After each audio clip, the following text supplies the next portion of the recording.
sertão. Sou Pedro, sou Paulo, Maria e João. Eu sou brasileiro, mas sou estrangeiro. Lutei pela pátria e ganhei cativeiro. Eu sou a nação, eu também sou irmão. Sou povo de Deus e não tenho porção. Eu venho da... A gente quer dar a todos vocês as boas-vindas à Casa da Mãe Maria. Se no ano passado a gente gritava, né? Mãe, este povo passa fome. Neste ano a gente continua gritando, mãe, este povo quer viver.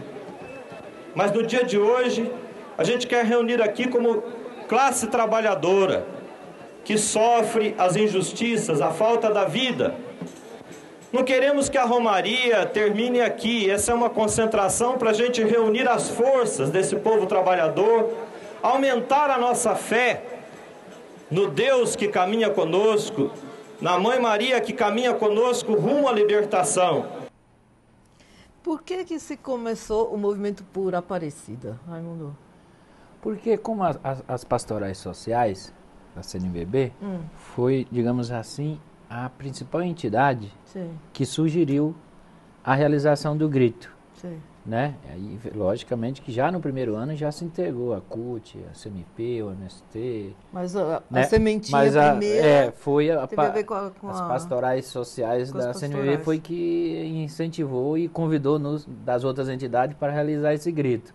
E aí a ideia, quer dizer, a Aparecida do Norte, quer dizer, no dia 7 de setembro, muita gente se deslocava para lá, aproveitava o feriado. Então, além de estimular o grito... Quer dizer, a escolha do 7 de setembro teve a ver com isso, pelo fato de muitas pessoas irem para lá? Ou para fazer um paralelo com a voz oficial? O 7 de setembro foi escolhido porque nós estávamos cansados de chegar no dia 7 de setembro, aquelas comemorações, como eu falei, de forma oficial, propalar a independência do Brasil, aquele... né? glamour e etc e tal, mas que independência? Nós queremos uma independência real, de forma substancial, onde todos os negros tenham seus direitos, as mulheres, os índios, os homens, queremos ter todos que tenham direito a acesso à moradia, à saúde e à educação. Então, a gente quer uma independência verdadeira. Então, por isso, a escolha no dia 7 de setembro para fazer o grito dos excluídos, para dizer, olha, vocês estão falando de uma independência do ponto de vista formal, mas e a verdadeira independência, né, do ponto de vista cultural, econômico, social, e nós? Por isso, a escolha do dia 7 de setembro. E a Aparecida, tinha-se as manifestações do grito nas várias locais, mas a Aparecida porque, naquele momento... a gente queria aproveitar, então, as milhares de pessoas que iam para lá, aproveitavam o feriado, e aumentou o número de pessoas, né? Chegamos a fazer com 100 mil pessoas naquela época, onde o desemprego, a exclusão social estava numa situação muito pior do que é hoje, né? Praticamente que a gente avançou, ainda há muita exclusão social, mas naquele momento, 94, 95, 96... A situação era tensa. A situação de desemprego, né? Muito pior. A exclusão social era muito pior. Então, tanto é que hoje a Aparecida do Norte já não é digamos assim... O foco principal. O foco principal. Se espalhou pela cidade, mas naquele momento era a principal manifestação. Agora, Anderson, os excluídos têm voz ativa no movimento ou acompanham aí umas cabeças que determinam o caminho da história? Não, o excluído tem voz ativa. Tem? Eu acho que isso é a importância de um movimento. Né? Ele vem pela CMP, né? Central de Movimentos Populares, que chama todos os movimentos sociais populares a participar. E a gente, na hora, tem fala, tem participação, né? A construção é conjunta, por mais que a gente não esteja presente, mas por e-mail, como está construído o grito, da onde parte o grito, qual é a forma, né? Então, isso... Qual você considera a principal lição do movimento do grito dos excluídos? Eu acho que a missão é trazer a... Não, lição. A lição?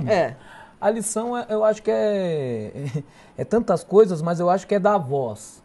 Né? Aquele que não tinha voz. Que nem hoje o maior aumento hoje é a população em situação de rua.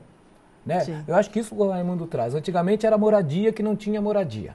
Né? Então você começa a lutar. Hoje já não. É a perda da moradia. Então essa é uma lição que a gente vai para a rua, né? É desemprego, é moradia. E aí eu acho que isso é a unificação. E a maior lição é unir os movimentos sociais e populares. Isso o grito traz. É um dia de agenda comum, que une todos os movimentos para uma luta comum. Né? Contra o sistema capitalismo, que não é questão da riqueza, é o sistema capitalista. Né? A forma como agem, né? De falar que a gente tem que bater continência, é isso. Então eu acho que é unir, nesse dia o grito ecoa maior. Vamos ver mais um vídeo. O motivo da Romaria, o objetivo, é realmente reunir aqui como classe trabalhadora que coloca diante de Maria as suas angústias, as suas dificuldades para viver. Né? Então, o tema da Romaria, Mãe, este povo quer viver, denunciando assim as injustiças no nosso país, as mortes, os assassinatos, que o trabalhador é vítima.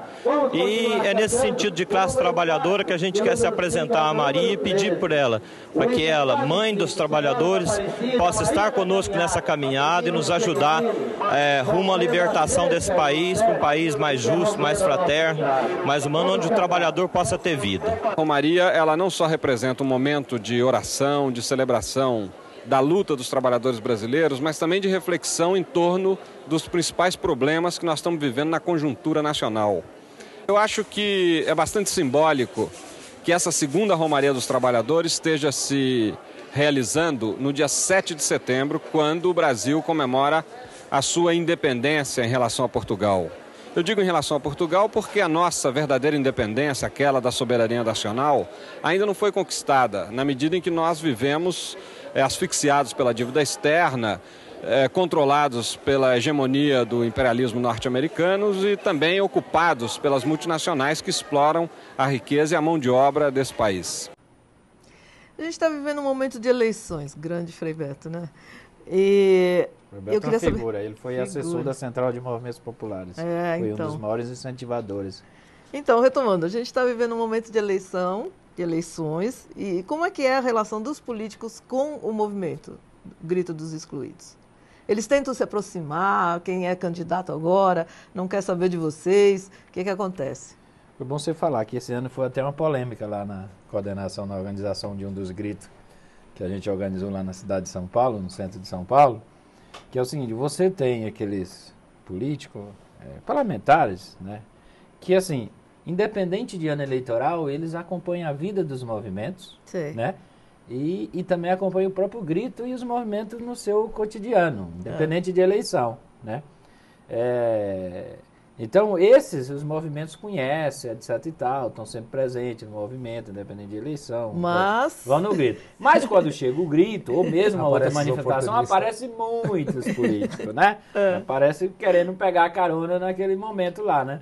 Então, por exemplo, lá na organização, na Central de Movimentos Populares, na última reunião de organização do grito, o movimento tomou uma decisão, inclusive aqueles que são mais próximos do movimento, que acompanham mais o movimento, foram penalizados porque nós falamos, bom, dessa vez nós não vamos conceder a palavra para ninguém, porque aí um é candidato, o outro não é, gira o ciúme, então. O que nós falamos para aqueles que conhecem bem o movimento, falou assim, pelo amor de Deus, vocês vão, porque senão vai ficar feio agora, vocês vão quando vocês têm a palavra e não vão agora, e apareceu muitos parlamentares, candidato ou não, apareceu vários lá. E aí, com isso, as lideranças do movimento vão entendendo quem são aqueles verdadeiros aliados dos movimentos, como a gente chama. São os oportunistas. E que são os oportunistas. Então, na verdade, a gente só não concedeu a palavra, mas estava aberto para qualquer...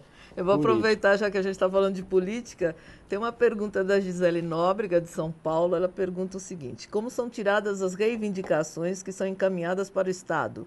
É muito difícil conseguir audiência com representantes de governo? Nossa, Maria. O Anderson pode falar também, mas é o seguinte... Anderson, é muito às vezes difícil. Nós fazemos a mobilização para o cara, para a autoridade assumir que vai marcar. Normalmente não é no dia, é difícil ser no próprio dia, quando a gente tira a manifestação. Ou nem marca, Anderson. E nem marca, mas assim, no dia o cara nunca tá, o governador, o prefeito, né, presidente, nunca tá.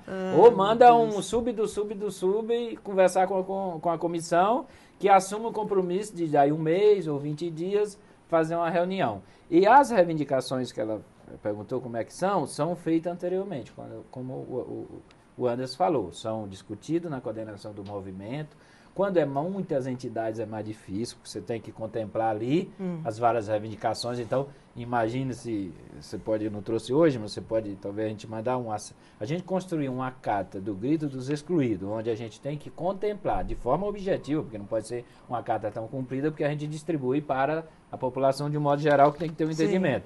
Imagine a gente construir uma carta que dê conta das reivindicações do movimento negro, do movimento de mulheres, né, do sem teto, né, do movimento de saúde, população LGBT, todos os grupos nós temos que estar contemplados de forma bem objetiva e de forma assim, de síntese, né, numa carta aberta. Então, 3, 4, 5, e algumas vezes 6 reuniões para a gente poder construir a carta. Mas é legal, um exercício de um ceder um pouco, um acrescento daqui. Não é um iluminado que chega lá, essa aqui é a carta, tá aqui, acabou. É construída de forma coletiva. É muito interessante. Democrático. Muito bom. Vamos lá para um pouquinho mais de música aqui no nosso papo. E agora, Graça? E agora, Leandra? Vamos falar de outra música também, que de outra forma também fala dos excluídos, que é o pessoal do Morro também.